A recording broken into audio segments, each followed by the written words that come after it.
Deuxième partie, Mon FM se poursuit. On va passer au débat du jour, comme je l'avais annoncé au début de cette émission. On va, voilà, sans doute débattre sur les élections qui arrivent. C'est vrai, il y a la campagne électorale déjà qui s'annonce, mais qui n'a pas encore débuté. On va faire avec le temps. Mais sinon, aujourd'hui, on va orienter nos réflexions, les débats autour de la responsabilité. Mais surtout, le point de vue des jeunes nous intéresse énormément par rapport à ces élections qui arrivent. Je l'ai dit au début de cette émission, ces élections seront un peu particulières dans la mesure où il y aura plus de jeunes qui vont évidemment y participer. Il y a des jeunes qui ont opté d'aller comme des candidats qui ont de nouvelles visions, qui veulent un petit peu bousculer la classe politique pour se faire un peu de place. Et certains qui veulent le faire pour des santé politiques, etc. Bon, on ne touchera pas de... voilà les ambitions des autres, mais bref, on reconnaît quand même qu'il y aura une grande participation de jeunes. Voilà pourquoi pour nous c'est très intéressant et ça a beaucoup plus d'importance d'accorder la parole aux jeunes par rapport aux élections, leur point de vue nous paraît en tout cas-t-il important. Alors je ne suis plus seul sur ce plateau déjà avec nos invités jeunes avec lesquels on va débattre sur les élections. Les habitudes de l'émission, on a divers, nous avons également Jérémy. À tous les deux, nous disons bonjour, merci d'être avec nous.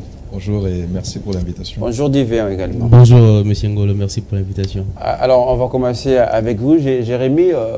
Pourquoi la question électorale intéresse aujourd'hui les jeunes, alors qu'on n'en a pas connu, alors qu'à l'époque ce n'était pas le cas, on voyait les jeunes d'abord s'étaient débarrassés de la politique, les jeunes c'était le sport, les jeunes c'était autre chose, c'était la musique, etc.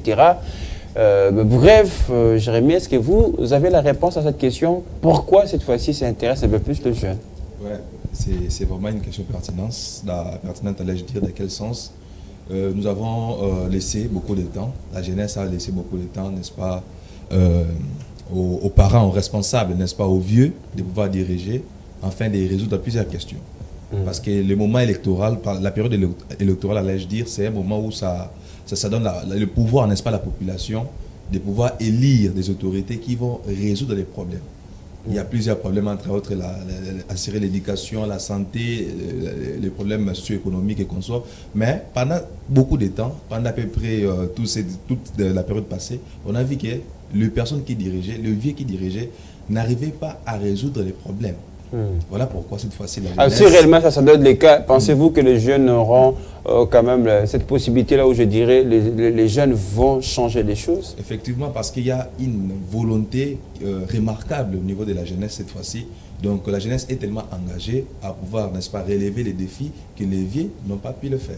Alors on va vérifier toujours avec la même question avec Divin, vous avez la parole. Mais bref, est-ce que c'est parce que les vieux ont échoué, on ne va pas dire pas et tous, quand même, on va être honnête, mais où est-ce que les jeunes vont vraiment puisqu'ils veulent changer des choses, ou puisqu'ils ont des ambitions de faire mieux que les vieux, ou c'est comme je le disais tantôt, c'est faire une santé politique? Bon, il faut d'abord reconnaître que dans notre pays, depuis un moment, il y avait un problème de culture. Un problème de culture où les jeunes croyaient qu'ils seront jeunes pour toujours et qu'ils n'ont pas à se faire... des soucis pour les problèmes politiques. Voilà. La politique était l'affaire des politiciens, voilà, de nos vieux. Des gens qu'on connaît qui sont toujours là dans la politique et c'est juste pour eux. C'est comme ça qu'il y avait moins d'implication de la jeunesse. Mais plus on avance, plus on voit l'état dans lequel notre pays avance, ça interpelle maintenant les jeunes. Et la conscience se réveille de plus en plus. Il y a dans ça, puisque vous évoquez l'état dans lequel se trouve le pays, on va citer le social qui ne marche pas bien. Surtout ça. Il y a les chômages évidemment qui frappent avec un gros record. Et quand nous observons aussi les développements des autres pays, la façon dont les jeunes s'engagent dans d'autres pays, et que nous voyons aussi la façon dont nous jeunes Congolais, on s'y prenait pour ces questions-là, on s'est rendu compte qu'il fallait que nous puissions nous y mettre et que notre participation était importante. C'est comme ça qu'il y a aussi vraiment beaucoup plus de participation. D'autant plus que ceux qui étaient là, et certains qui sont encore là, ont beaucoup plus échoué et n'ont pas répondu aux attentes de la population. C'est comme ça que la jeunesse aussi s'est réveillée. Parce que c'est son pays, il se rend maintenant compte qu'il doit prendre les destins de son pays en main.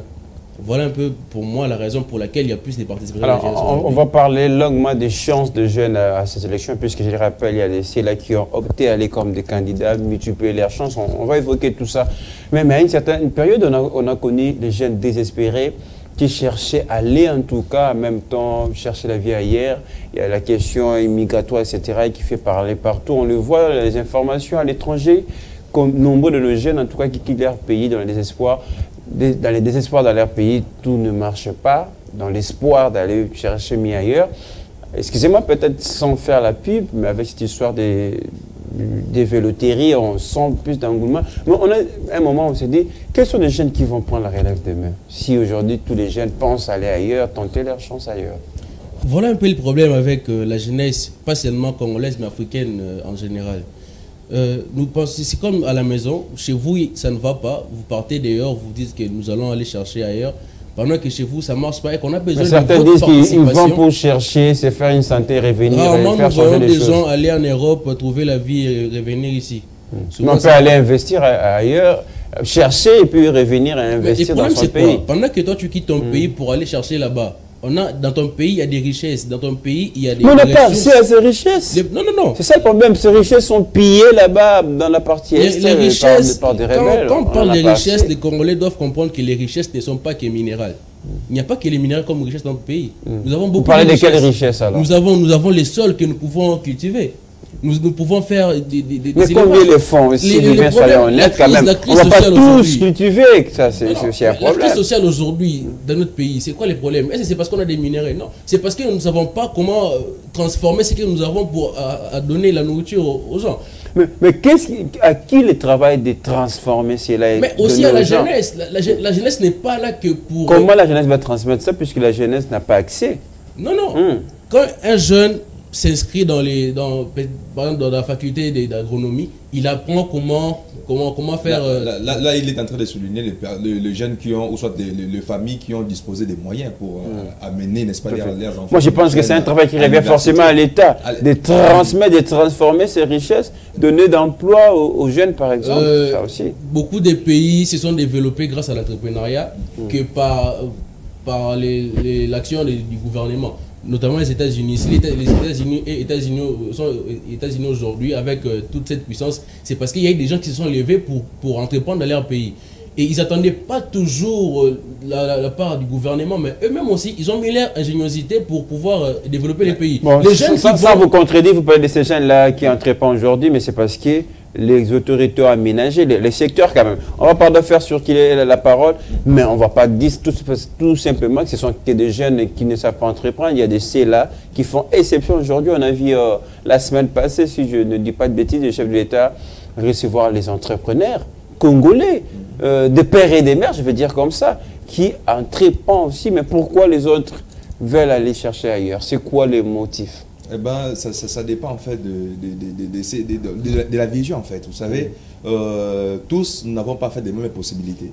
Vous allez voir qu'il y a certains qui sont nés dans des familles nobles où il y a en fait la facilité par exemple d'aller à l'université, où il y a la facilité par exemple il peut avoir les capitales pour investir. Et les autres, comme Divin parlait, n'est-ce pas, de l'agriculture, mais une personne qui n'a même pas un moyen pour acheter même des graines, comment est-ce qu'il va s'en sortir? Mais moi je ne pense pas que le problème c'est l'université, puisque parmi les chômeurs aujourd'hui, ce sont des universitaires qui ne savent même plus créer eux-mêmes leur propre entreprise. Mais nous parlons des moyens, n'est-ce pas, mis en œuvre pour aider les jeunes à avancer, à aller de l'avant. Donc je parlais que d'autres personnes, d'autres jeunes ont des moyens, donc peut-être leurs familles ont disposé des moyens pour les encourager, les booster, à aller de l'avant. Mais certains sont limités. Prenons les cas. Donc quand on parle de la jeunesse, ne voyons pas seulement ceux qui sont ici à Kinshasa. Prenons les cas ceux qui sont, n'est-ce pas, dans des provinces. Récemment, j'ai effectué un petit voyage, n'est-ce pas, dans la province de Maïndombe, où je vis les jeunes s'efforcer, faire de tout l'herbe pour se sortir, mais ça ne va pas. Il n'y a même pas l'éducation, il n'y a même pas la santé, tout n'est pas assuré. Donc, il n'y a même pas le réseau. Pour faire l'appel, il faut, je ne sais pas, faire la distance de 15 km. Alors, parmi ces... Puisqu'on parlait d'élection, c'est un champ également exploité par les candidats qui viennent vers nous. Voilà, je pense que s'ils seront une fois votés, c'est à eux de faire arriver quand même ces problèmes, ces cris d'alarme de la population de ce côté-là. Merci pour l'information. Permettez, monsieur le journaliste, pour essayer un peu de cadrer ce que le confrère essaie de dire. Par exemple, des gens qui sont à l'intérieur du pays, moi je pense que ce sont les gens qui ont beaucoup plus d'opportunités même pour réussir. Mais le problème c'est quoi? On a un problème d'initiative. Les gens n'ont pas d'initiative. Comment vous pouvez dire que ça ne marche pas alors que d'abord vous n'avez pas des initiatives pour arranger les choses? Par exemple, quand vous êtes dans des coins comme Maindombe et le reste, voyez un peu la culture qu'on fait à Maindombe. Ils le font juste pour eux-mêmes, pour leur nourriture, et peut-être pour exporter quelques petits nombres ailleurs dans des villages et provinces voisines. Personne n'a l'ambition de pouvoir cultiver pour pouvoir peut-être faire un grand champ d'action. Là, vous vous trompez. Monsieur Lionel, je vais regarder encore du vin. Il y a récemment, lorsqu'on avait la crise des maïs ici à République démocratique du Congo, au Katanga par exemple, on a vu un jeune, par exemple, je crois c'était dans la province de Maindombe, quelque chose comme ça, où il a montré sa production. C'était plus de 20 tonnes, quelque chose comme ça, de maïs.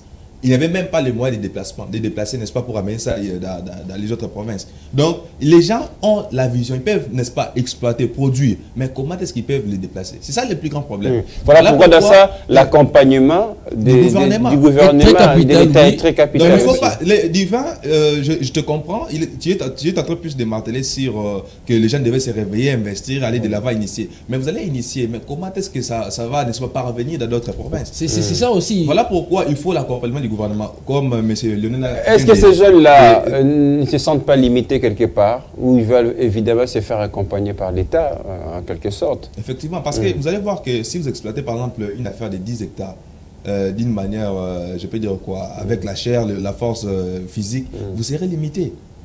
L'État peut disposer, n'est-ce pas, des machines, industrialiser ces secteurs-là de l'agriculture. Ici, on ne peut pas seulement rester par là. Il y a par exemple aux États-Unis, si aujourd'hui nous avons l'iPhone, mais ce Steve Jobs avait été accompagné par le financement du gouvernement. Alors, il a produit et puis on a vu qu'il a été financé par le gouvernement. Alors, je vais vous poser une question en tout cas très technique, puisqu'on parle élection, mais on veut évidemment réfléchir sur les quotas de jeunes à ces élections, leurs chances évidemment.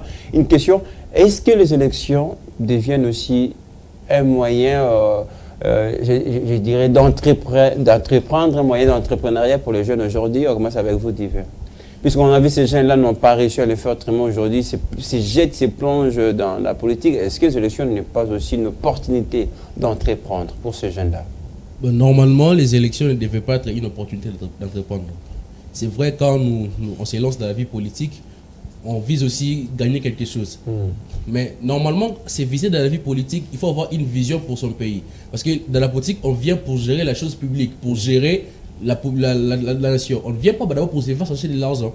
Et c'est les problèmes que nous avons rencontrés aujourd'hui. Les gens entrent dans la politique pour chercher de l'argent. Et quand ils arrivent, au lieu de traiter les problèmes de la population, ils font des choses qui vont leur donner de l'argent. D'autres même sont en train de piller les trésors publics.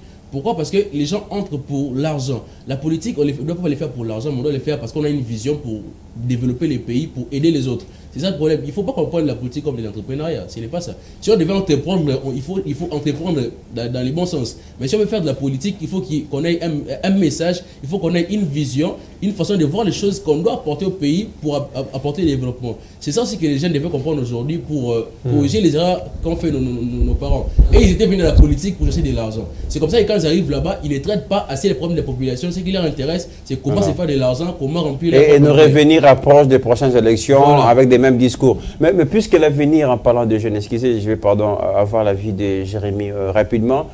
L'avenir devient hypothétique ici en RDC. Est-ce que les élections ne se présenteraient pas aussi comme une opportunité pour les jeunes d'entreprendre? Je réponds à la même question. Eh ben, c'est ça la culture, je peux dire, africaine. C'est comme ça que ici ça se passe. L'enfant, tu vas aller à l'université, tu te dis après quoi tu vas devenir ministre. C'est comme ça, c'est les souhaits de tous parents en Afrique. C'est pour cela cette nouvelle génération devrait changer les choses. Devrait amener les gens à comprendre que nous, on ne peut pas faire la politique pour chercher, n'est-ce pas, à gagner d'abord à satisfaire notre propre vente. Mais après tous les problèmes qu'on vient de citer ici, auxquels les jeunes font face, pensez-vous que ces jeunes-là n'iront pas pour se soulager eux-mêmes et leur famille, viser leurs propres intérêts? Vous pensez qu'ils vont rapidement se mettre au service de la population? Eh bien, d'abord, ça dépend n'est-ce pas, de ta motivation, de la motivation par laquelle tu es en train de te lancer dans la politique. Aujourd'hui, bon, comme vient de le souligner, donc autant jadis, on entrait dans la politique avec une seule motivation, gagner de l'argent. C'est faire des noms, être connu et qu'on soit. Mais cette fois-ci, on voit que on ne veut pas seulement être là pour, n'est-ce pas, se faire les noms, ou soit gagner, satisfaire notre propre vente, mais on veut d'abord résoudre les problèmes que font face les jeunes aujourd'hui. Parce que nous avons été là, nous avons été victimes, on a vu comment est-ce que ceux qui étaient là nous ont traités, comment est-ce que ceux qui étaient là ont privilégié d'abord leurs intérêts. Alors nous, quand on vient, on ne peut pas refaire encore les mêmes choses. Alors, sinon, nous serons voués à l'échec. Sinon, on va dire que nous sommes... Donc, il y a personne qui est différente, n'est-ce pas, ici, dans notre pays. Et voilà même la responsabilité de la jeunesse aujourd'hui. Montrer que nous avons appris des erreurs qu'ont commis ce qui était avant, et que nous, quand nous venons pour changer les choses.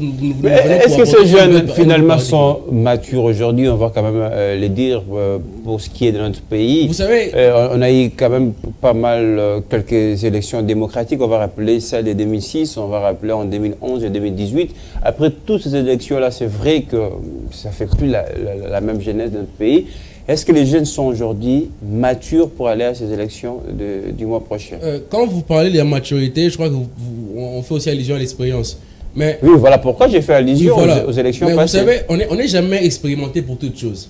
Mais en cas de nécessité, on ne peut pas se payer le luxe de l'inexpérience. Pourquoi? Parce que nous sommes dans une phase où nous avons un pays qui est quasiment jeune. La population est quasiment jeune. Et si cette jeunesse se dit que nous n'avons pas assez de maturité ou d'expérience, et que les vieux se disent aussi que la jeunesse n'a pas assez de maturité et d'expérience pour entrer dans les questions du pays, alors ils se trompent. Nous avons peut-être pas la maturité, mais si nous avons cette bonne motivation, si nous avons cette bonne volonté de bien faire les choses, en entrant, nous allons apprendre et nous allons bien faire les choses. Le problème n'est pas aujourd'hui, le problème aujourd'hui, ce n'est pas la maturité. Mais le problème, c'est quoi? C'est la volonté, c'est la vision. Qu'est-ce que vous venez faire dans la politique? Vous avez quelle vision claire?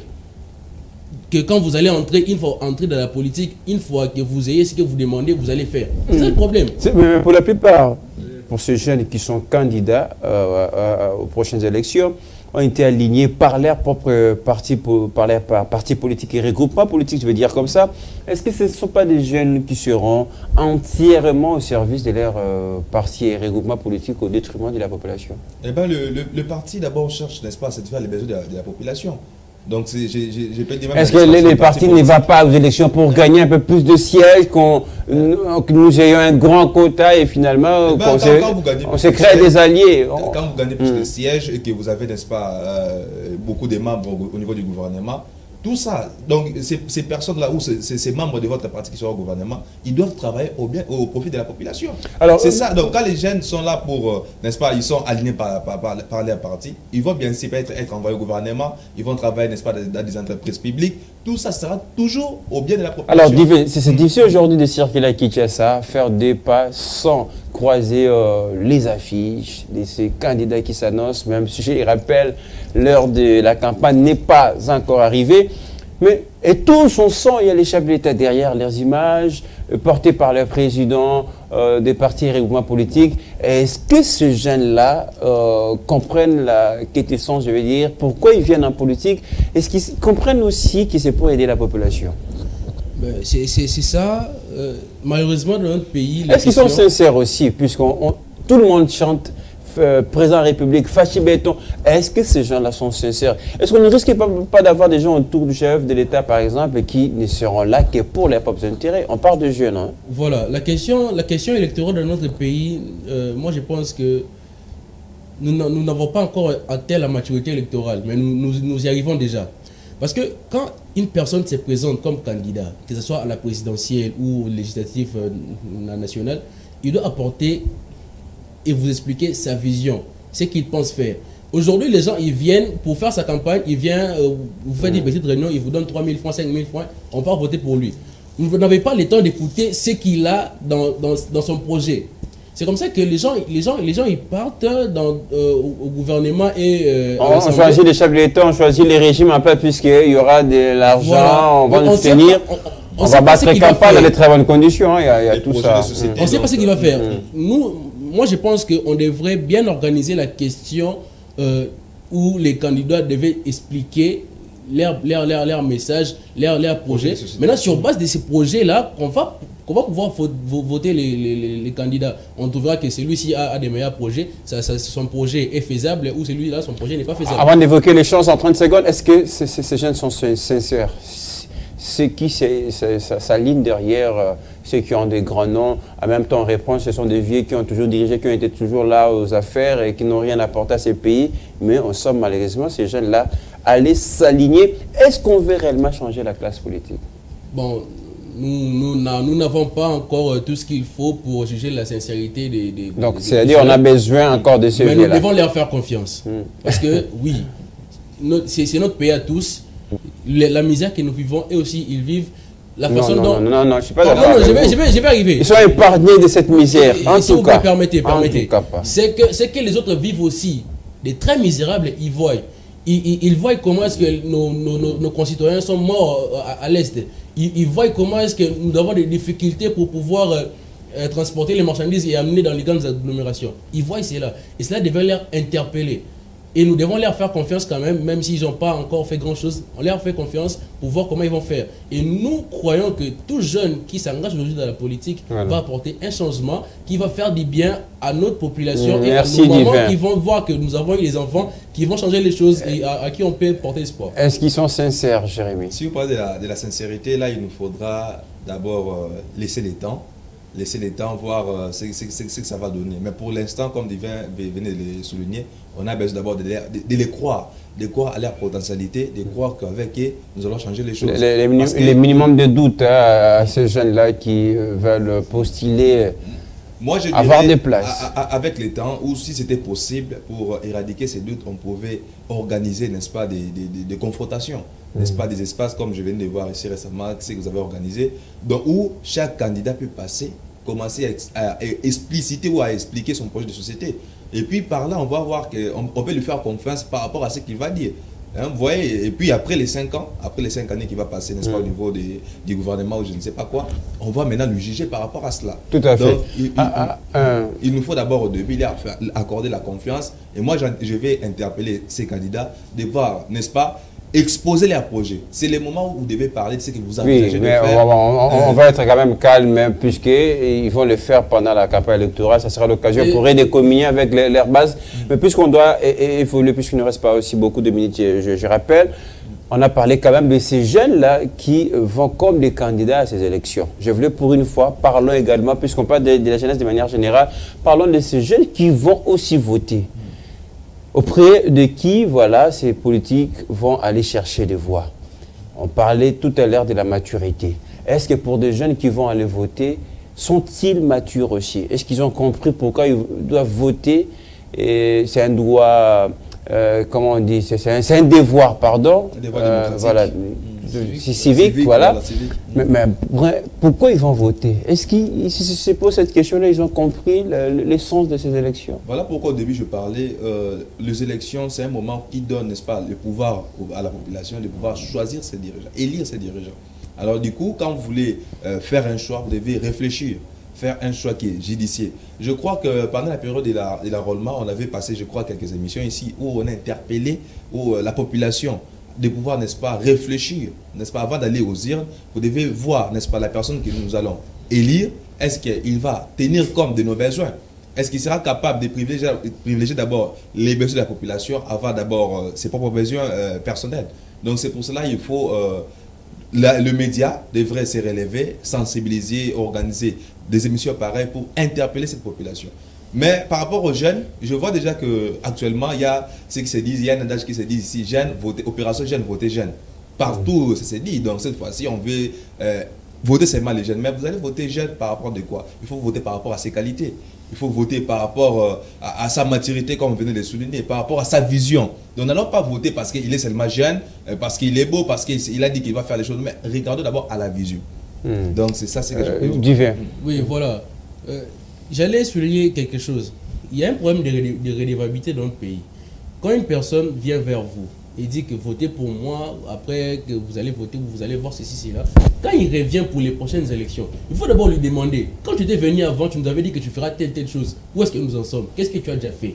Pour que maintenant nous puissions vous accorder la confiance. Nous avons des gens qui sont députés plus de 4-5 fois dans l'Assemblée nationale, mais qu'est-ce qu'ils font? Presque rien. Ils sont là pendant les 5 années, pendant les 4 années avec en train de vivre de la bonne vie. Quand maintenant ça vient l'année électorale, ils viennent vers vous pour donner des prolos, de l'argent et après ça se passe. Il faut qu'il y ait aussi une question de redevabilité qui sera traitée quand une personne revient vers vous. Maintenant pour parler des jeunes qui doivent voter. Quand il faut voter, Bon, le problème aussi, c'est d'abord au niveau de l'éducation. Qu'est-ce que l'État a prévu pour responsabiliser les gens autour des votes? Il y a pas seulement que les jeunes, même les mamans, des vieilles. Une personne qui ne sait pas très bien vraiment l'importance des élections, qui part juste... Voilà pourquoi moi je voulais en profiter de notre micro, vous poser cette question. Pourquoi on doit voter? S'il faut adresser un message en regardant notre caméra à un jeune, pourquoi il doit s'y rendre aux urnes le 20 décembre prochain? Pourquoi vous devez voter? Les élections, c'est un moyen de changement. C'est un moyen de renouveler les choses, un moyen d'orienter les actions vers le développement. Quand vous partez voter, rendez-vous d'abord compte de ce que nous sommes aujourd'hui, de ce que nous avons, de l'état dans lequel se trouve notre pays. Et vous voulez maintenant quoi? Choisissez des personnes qui ont des bons projets. Choisissez des personnes que vous trouvez en eux la volonté de changer. Est-ce que ceux qui ont dirigé avant avaient des mauvais projets? Mais écoutez, quand une personne vous apporte un projet, il faut voir la faisabilité du projet. Et voilà maintenant, c'est pourquoi je parle de la redevabilité. Quand une personne était venue vers vous avec un projet et qui n'a pas accompli ce projet-là, en termes de projet, récemment, soit dans les élections passées, on n'avait pas vu des candidats qui s'est présentés en train d'exposer leur projet. Ils étaient juste là en train de distribuer des polos. Non, mais non, il y a des gens, non, attendez, il y a des gens dans différentes catégories, on va à la présidence comme, voilà... Si on parlait d'abord au niveau de la députation, il y a ceux-là qui ont présenté leur projet. Pardon, Jérémy, vous n'allez pas dire que tous ces candidats qui ont participé pour évidemment, élections n'ont jamais présenté le projet. Présenter un projet, vous allez voir qu'un député va vous présenter les projets. Est-ce que c'est ça le travail d'un député? Voilà des projets banals qu'on a toujours y attendre dans les élections passées. Voilà pourquoi nous sommes en train ici d'interpeller. On veut des projets qui va, n'est-ce pas, des projets d'abord à court et à long terme, qui va aider la population à pouvoir s'en sortir de plusieurs crises. Alors, puisqu'on arrive à la fin puisqu'on arrive à la fin de l'émission, je voulais quand même qu'on aborde cette thématique rapidement, puisqu'on va se séparer dans quelques minutes. Les chances de ces jeunes. Est-ce que ces jeunes ont leur chance en main pour aller à ces élections? Surtout aller à ces élections et prendre de place. C'est très important, voilà pourquoi on les cisse à travers notre micro. Est-ce que les jeunes ont leur chance? Cette fois-ci, je dirais oui. Hein. Cette fois-ci, je dirais oui. Avec tant de motivation que nous avons, avec tant d'implications que nous avons remarquées, la jeunesse a plus de chances de remporter ces élections. Donc on va remarquer une grande, n'est-ce pas, pourcentage, n'est-ce pas, de la jeunesse qui sera là et élue au niveau donc cette fois-ci dans les élections. Divers. Voilà, moi je pense aussi de la même façon que mon frère. La jeunesse a la chance aujourd'hui parce que nous voyons comment est-ce que les choses se passent et même les électeurs comprennent qu'il faut le renouvellement de la classe politique, d'où il faut choisir les jeunes. Et je vais aussi interpeller tout celui qui aura l'opportunité d'aller porter sa voix aux urnes, de voter pour la jeunesse. Vous voyez un Assemblée nationale où nous avons des députés, avec tous les problèmes que nous avons dans notre pays, ils ont des arriérés des salaires, et beaucoup de fonctionnaires qui ont des arriérés des salaires, et ils ont quand même quelque chose pour vivre, mais ils ne s'inquiètent pas pour les fonctionnaires, ils ne réclament que leurs émoluments. Est-ce que ce genre de personnes, on peut encore leur faire confiance? Donc, moi, je demanderai à tous ceux qui auront l'opportunité de voter pour la jeunesse, pour le renouvellement de notre classe politique, mais aussi une jeunesse qui mérite en tout cas, puisque voilà. Là, on doit le dire clairement, il faut voter une personne il y a aussi des sens de la qui ne méritent pas des places, il y a des jeunes qui ne méritent pas d'être votés. Voilà pourquoi on ne doit pas seulement militer ou plaider pour... Réfléchissons aussi, ce que... Moi, je vois plus de danger un jeune qu'un vieux, puisque la jeunesse avec, on va dire, l'affaire d'âge, voilà, quand on est aux affaires, on gère aujourd'hui... Nous avons martelé plus sur... Quand on a parlé de la jeunesse, on a un village. Mais d'abord, il faut savoir que la jeunesse, c'est un état d'esprit. Donc, sur ces points, je crois qu'on peut en parler peut-être l'autre fois pour expliciter. Parce qu'aujourd'hui, nous sommes plus... On est en train de marteler plus les jeunes qui ont, donc on voit ceux qui ont d'abord de la force, de la vigueur. Non, c'est pas vraiment ça. Alors, jusqu'à 50 ans, on reste toujours jeune. Alors, en 30 secondes à chacun, pour terminer, en conclusion, quelle recette pour la jeunesse à ces élections? On commence avec vous, Jérémy. En 30 secondes, on termine l'émission. La jeunesse, cette fois-ci, s'est engagée. La jeunesse s'est dit qu'il doit renouveler les choses. Voilà pourquoi nous avons besoin, la jeunesse a besoin de l'accompagnement de la population. quand on parle de la population, on ne voit pas seulement que l'opération Jeune Voter Jeune, on voit aussi et les mamans, et les papas, et les vieux, nous tous devons nous mettre derrière cette jeunesse qui s'est élevée pour changer les choses. Est-ce que la jeunesse peut être une nouvelle recette à ces élections de décembre d'hiver? Oui, bien évidemment, parce que la jeunesse incarne les changements. Mobutu le répétait tout le temps, la jeunesse c'est l'espoir de demain. Demain ne sera toujours pas demain. Peut-être que les demain qui parlaient c'est aujourd'hui. Alors c'est aujourd'hui que nous jeunes qui sommes levés, nous puissions nous battre pour notre pays. Et nous avons besoin de l'accompagnement, du soutien de toute la jeunesse d'abord et de tous nos mamans, de tous nos papas qui voient comment est-ce que ceux qui étaient là ont catégoriquement mis les pays dans un niveau qui est très moindre. Alors, il faut soutenir la jeunesse. Faisons confiance à la jeunesse pour qu'ils puissent apporter les changements et développer notre pays. Notre pays a beaucoup régressé par rapport à d'autres pays que nous, autant jadis, on était en plus en avance par rapport à eux. Et nous les jeunes, nous avons ces soucis-là de pouvoir changer les choses. Nous avons besoin de ces soutiens-là. Soutenons les jeunes pour qu'il y ait un changement radical dans notre pays. Ça sera une bonne chose, ça sera bénéfique pour tout le monde. Voilà, on va s'arrêter là. C'est sûr, on va revenir la semaine prochaine avec les mêmes castings. Hein. On aura Divin et Jérémy. On va peut-être agrandir le plateau pour donner plus la parole aux jeunes par rapport à ces élections qui arrivent en grande vitesse. Merci Jérémy d'être passé. Merci à vous Divin. Merci à vous tous de nous avoir suivis et à toute l'équipe qui nous a aidé à faire cette émission. Avec on va commencer par l'actualité. Merci de rester avec nous.